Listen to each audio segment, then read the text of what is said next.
Hello and welcome back. Good to see you. As you see, I still have my Old West beard, which is probably a good thing because for today, I'm going to be introducing you to the author Cormac McCarthy and some of the history involved in the book that you are about to start. You should be starting it at this point, but depending on sort of your level of expertise, it may be a little bit more difficult reading than maybe you were either expecting, or maybe it's the challenge that you wanted.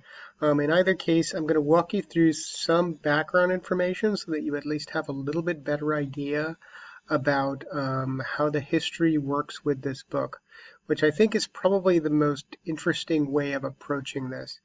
Along the way, I'm going to give you some lenses perhaps to look through it. What I mean by that is that I will give you some context. I will walk through some slides that I have, maybe even some highlights in terms of plotting elements, maybe going over some of the characters. Some of that you're going to be doing on your own with the exercises and tasks. Other aspects of it are going to be tackled through discussion boards. Pretty much any way that I think will help to illuminate kind of what's going on. But at this point, what we should be aware of is that, first of all, the reading is historically based, but it is fiction, meaning that it's, I guess, made up. I don't know. It's not every element in here is not, they don't give actual names or anything. But it is rooted pretty deeply in history, so it can read a little bit like history, sort of with a literary flourish. But one of the things you may notice right away is that the language is sometimes a little difficult to hack through. So I just wanted to reassure you that I am aware of this, and that I would like you to not sort of get too frustrated by it, because it will take a little bit of getting used to. And from my experience is that the more you sit with it, the easier it kind of gets in terms of following along. That being the case, I don't necessarily expect you to be like experts in literary theory and experts in looking up sort of references that he makes, or even historical, counterpoints that you may already be vaguely aware of in the American Southwest during this time. I will help you with a lot of that. Okay, so don't be too fearful about that. Just be aware that I am aware that it's going to take a little bit of time for you to sit with it before maybe you understand a lot of it. But your best defense is just to be sincere when you go into this book, and to be sort of honest with yourself in the amount of time that it's going to take to hack through some of these sections. That being the case, I have broken it down into sections. Hopefully you're kind of looking ahead a little bit to be aware whether on the calendar or on the little modules. Even if they don't pop up, you can kind of see how they're grouped.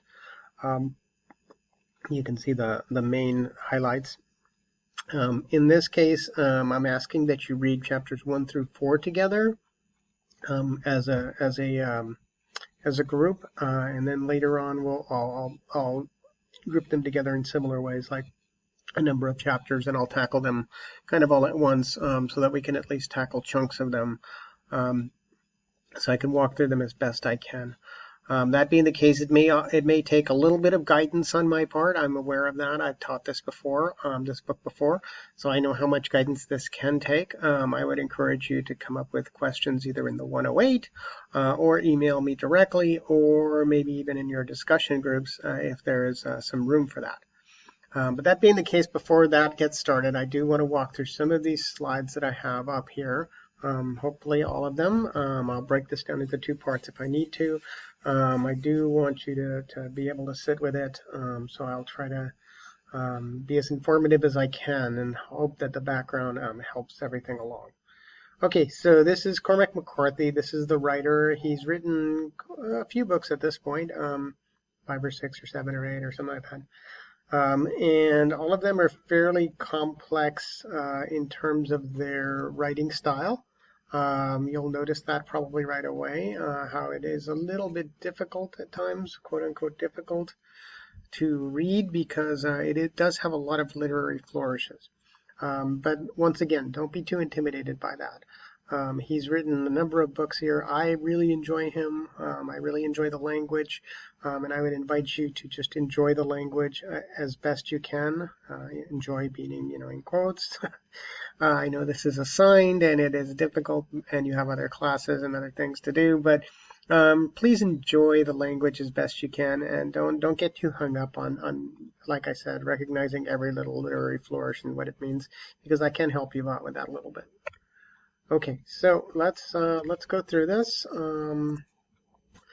Manifest destiny here. Oh yeah, before I start, here are some terms for the mid-19th century, which is when this takes place. Some terms that may be helpful for you either to look up. I'll go over these a little bit briefly, because even though this isn't necessarily historically based text, in the sense that it actually gives you context for some of these, but it does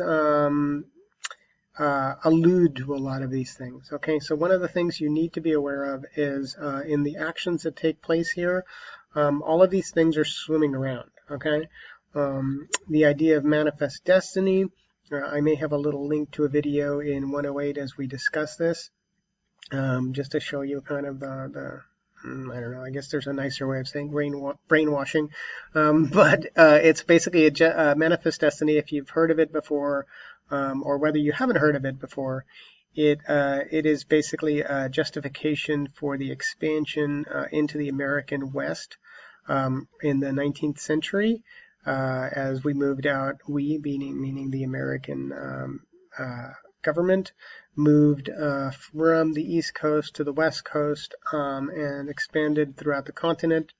Obviously, there were some inconvenient, and I put that in quotes too, natives along the way that they had to get rid of, and a lot of land that they needed to take in order for that to happen. So one of the justifications for this was manifest destiny, which was the idea that America was destined to conquer the entire country.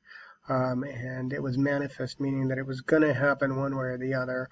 So you might as well just get on board, because this is our destiny from God, whether you like it or not, kind of deal.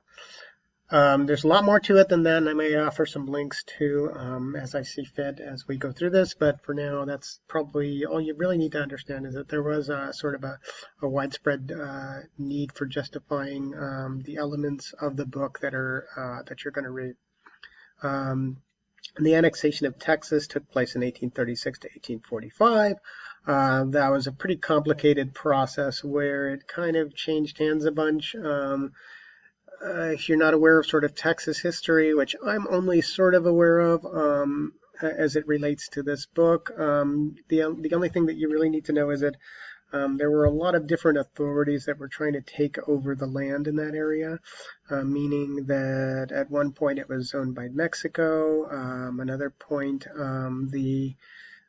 Texas declared itself its own country, and sort of played both sides. America came in and obviously eventually annexed, took over Texas and used it and made it a state. All of those things, they were sort of in competition with each other, meaning that the land was kind of up for grabs in a lot of ways by various national identities. The next one, Mexican-American War, was going on around this time. Meaning that that whether you crossed into one country or another was sometimes dependent on what territory was taken, and those borders were shifting a lot. Eventually led to Mexico ceding a lot of the American Southwest. The California Gold Rush happened at a certain point, meaning that California was suddenly valuable, and there was a lot of land in between that people were traveling through to get to California. So there was this big, huge rush. Territory of Oregon was established, which was a massive area that was taken over. Basically, just said, this is our territory now, and a lot of people settled in and homesteaded the area. The Gadsden Purchase, which I may or may not get into, but it's basically another area that was quote unquote purchased, even though they were obviously natives there and all kinds of people. I may get into that a little bit later if I sort of see it touching on some of the other. Sometimes I get to it, sometimes I don't when I'm going over this book, depending on what things I need to highlight. Okay, so that is sort of an initial little go over. In the next part, I'm going to go over some of the real life, as you can probably preview over here, some real life parallels and inspirations for the book. So that's part one of sort of this little introduction, and I'm going to get into part two in just a minute. Okay, I'll see you then.